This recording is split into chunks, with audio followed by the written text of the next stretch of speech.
সবাইকে আমন্ত্রণ জানাচ্ছি এবি নিউজ প্রাইম সংবাদে। আপনাদের সঙ্গে আছি আমি তাবাসসুম আনিকা। শুরুতেই জানিয়ে দিব সংবাদ শিরোনাম। রাজধানীর ইসলামবাগে ভবনে আগুন, জানা যায়নি ক্ষয়ক্ষতির পরিমাণ। অন্তর্বর্তী সরকারের দ্বিতীয় ইনিংস শুরু হয়েছে, জানান প্রেস সচিব। গণতন্ত্র প্রতিষ্ঠায় সবাইকে ঐক্যবদ্ধ থাকতে হবে, জানান বিএনপি নেতা দুদু। স্থানীয় সরকার নির্বাচন আগে দেওয়া মানে অবিশ্বাস করা, বলেন রুহুল কবির রিজভী। নগদে ২৩০০ কোটি টাকার দুর্নীতি, প্রাথমিক প্রমাণ পেয়েছে দুদক। জার্মানিতে নির্বাচনকে ঘিরে সতর্কতা, সীমান্ত নিয়ন্ত্রণ থাকবে আরও ৬ মাস।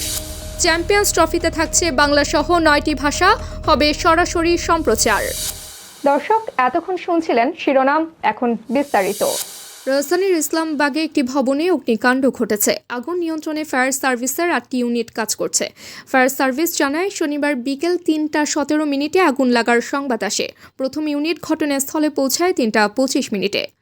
লালবাগ ফায়ার স্টেশন থেকে ২টি, হাজারীবাগ থেকে ২টি, পলাশী থেকে 2টি এবং সিদ্দিক বাজার থেকে 2টি ইউনিট অংশ নিচ্ছে। প্রাথমিকভাবে আগুন লাগার কারণ ও ক্ষয়ক্ষতির তথ্য জানাতে পারেনি ফায়ার সার্ভিস। জাতীয় ঐকমত্য কমিশনের প্রথম বৈঠকের মাধ্যমে বাংলাদেশে অন্তর্বর্তীকালীন সরকারের দ্বিতীয় ইনিংস শুরু হয়েছে বলে জানিয়েছেন প্রধান উপদেষ্টার প্রেস সচিব শফিকুল আলম।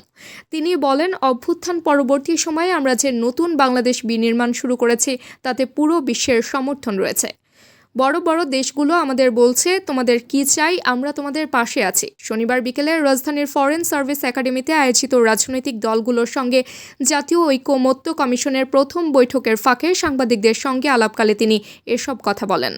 আজকের চিফ অ্যাডভাইজার তার কথায় বলেছেন, উনি বলেছেন যে প্রথম 6 মাসে আমরা এই ইন্টারিম গভর্নমেন্টের প্রথম ইনিংস বা প্রথম অধ্যায় শেষ হয়েছে এবং আজকে ডায়ালগের মাধ্যমে দ্বিতীয় অধ্যায়ের শুরু হলো। বিএনপির ভাইস চেয়ারম্যান শামসুজ্জামান দুদু বলেছেন, যারা গণতন্ত্রকে ভালোবাসেন ও প্রতিষ্ঠা করতে চান তাদের ঐক্যবদ্ধ থাকতে হবে, অন্যথায় ভবিষ্যৎ খারাপ হবে। ক্ষমতার অধিকারীরা সহজে তা ছাড়তে চান না এবং এ বিষয়টি তাদের দায়িত্ব নয় তা বুঝতে চান না। শনিবার জাতীয় প্রেস ক্লাবে গণতান্ত্রিক জাগ্রত বাংলাদেশের উদ্যোগে আয়োজিত আলোচনা সভায় তিনি এসব কথা বলেন। জাতীয় ইলেকশনের আগে স্থানীয় ইলেকশন করতে হবে। খুঁজে খুঁজে দেখবেন এই কথাগুলো যেখান থেকে বেরিয়ে আসছে, তার ৭১ সালে মুক্তিযুদ্ধের সময় পাকিস্তান টিকিয়ে রাখতে চেয়েছে। ডক্টর মোহাম্মদ 1 মাসের মধ্যে এরকম একটা সফল আন্দোলনের মাস্টার মাইন্ড খুঁজে পেলেন, তাহলে 6 মাস লাগছে কেন জিনিসপত্রের দাম কমাতে? বিএনপির সিনিয়র যুগ্ম মহাসচিব রুহুল কবির রিজভী বলেছেন, স্থানীয় সরকার নির্বাচন আগে দেওয়া মানে রাজনীতিবিদদের প্রতি অবিশ্বাস। স্থানীয় সরকার নির্বাচন আগে করার কারণ আমি জানি না, এই ধরনের সিদ্ধান্ত নেওয়া হচ্ছে বলে খবর আসছে। আমি আগেও বলেছি, তাহলে কি রাজনৈতিক দলগুলো যারা গণতন্ত্রের জন্য আন্দোলন করেছে এবং যাদের দমন পীড়ন করেছে শেখ হাসিনা, তাদের প্রতি আপনাদের বিশ্বাস নেই? শনিবার দুপুরে কুমিল্লার মেঘনা উপজেলা বিএনপির কাউন্সিল অনুষ্ঠানে রিজভী এসব কথা বলেন। সরকার গঠন করতে হবে, জাতীয় সংসদ নির্বাচন করতে হবে, আগে স্থানীয় সরকার নির্বাচন দিবে। তার মানে কি তারা বিশ্বাস করছেন না যে রাজনৈতিক দলের অধীনে যে দলকে জনগণ ভোট দিবে তাদের অধীনে সুষ্ঠু নির্বাচন হবে? তাহলে তো অবিশ্বাস থেকেই গেল।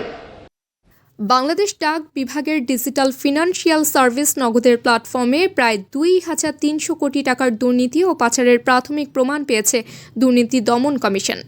সম্প্রতি সংস্থাটির সহকারী পরিচালক রুহুল হক ও তানজির আহমেদের নেতৃত্বে একটি টিম রাজধানীর বনানীতে নগদের কার্যালয়ে অভিযান চালায়। বিস্তারিত দেখুন প্রতিবেদনে।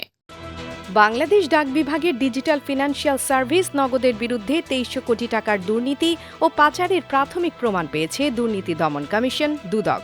সম্প্রতি দুদকের সহকারী পরিচালক রুহুল হক ও তানজির আহমেদের নেতৃত্বে একটি টিম নগদের নথিপত্র যাচাই করতে এনফোর্সমেন্ট অভিযান পরিচালনা করে।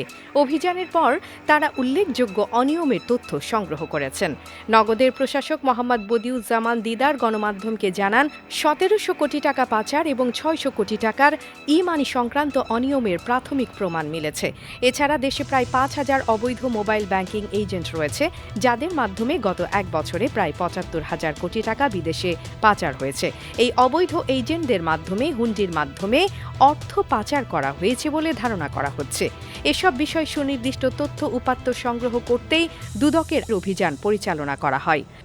দুদক কর্মকর্তারা বলেন, আমরা সংশ্লিষ্ট নথিপত্র সংগ্রহ করেছি এবং যাচাই বাছাই করে কমিশনে প্রতিবেদন দাখিল করব।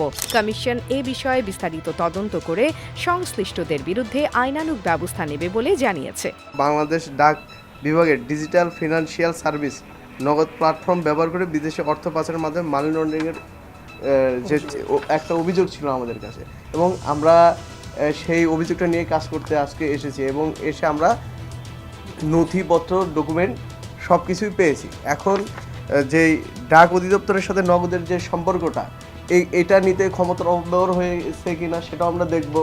আমরা এখানে দেখব যে শেয়ার, আমরা জানি ব্রিটিশ আইল্যান্ডস, যে ভার্জিনিয়া আইল্যান্ডস এবং হংকং ভিত্তিক বিভিন্ন প্রতিষ্ঠানের শেয়ার কিন্তু নগদে রয়েছে এবং এর মাধ্যমে মানি লন্ডারিং হয়েছে কিনা আমরা চাই বাংলাদেশের জনগণের কষ্টার্জিত টাকা বাংলাদেশেই থাকুক। এছাড়া মোবাইল ব্যাংকিং সেবা দানকারী প্রতিষ্ঠানগুলোর কার্যক্রম কঠোর নজরদারির আওতায় আনার সুপারিশ করা হতে পারে। দেশের আর্থিক খাতে এ ধরনের অনিয়মের বিরুদ্ধে কঠোর অবস্থান গ্রহণ জরুরি। AB news desk report. জার্মানির চ্যান্সেলর ওলাফ শলৎস ঘোষণা করেছেন, দেশটির সীমান্ত নিয়ন্ত্রণ আগামী 6 মাসের জন্য বহাল থাকবে। 23 ফেব্রুয়ারি নির্বাচনী অভিবাসন ও সীমান্ত নিয়ন্ত্রণ প্রধান আলোচ্য বিষয় হয়ে উঠেছে। বর্তমান অস্থায়ী নিয়ন্ত্রণের মেয়াদ মার্চ মাসে শেষ হচ্ছে। এই অবস্থার মধ্যে নতুন সিদ্ধান্ত গ্রহণ করা হয়েছে, যা নির্বাচনী প্রচারণায় গুরুত্বপূর্ণ ভূমিকা রাখবে বলে বিশ্লেষকরা মনে করছেন। গত বছর সেপ্টেম্বর থেকে অনিয়মিত অভিবাসন নিয়ন্ত্রণের লক্ষ্যে এই ব্যবস্থা চালু হয়। শলৎস জানান, এই সময়ের মধ্যে সীমান্ত থেকে 47,000 মানুষকে ফিরিয়ে দেওয়া হয়েছে এবং 19 জন পাচারকারীকে গ্রেফতার করা হয়েছে। 2024 সালে আশ্রয় আবেদন 2023 সালের তুলনায় 1/3 কমেছে। আগামী 19 ফেব্রুয়ারি পর্দা উঠবে চ্যাম্পিয়ন্স ট্রফির নবম আসরের। বৈশ্বিক এই আসরের সরাসরি সম্প্রচার টিভিতে দেখা যাবে 12টি দেশ ও অঞ্চল থেকে। প্রথমবারের মতো কোনো আইসিসি ইভেন্ট ডিজিটাল প্ল্যাটফর্মে সম্প্রচারিত হবে। ডিজিটাল প্ল্যাটফর্মে 16টি ফিডে 9টি ভাষায় খেলা উপভোগ করতে পারবেন দর্শকরা।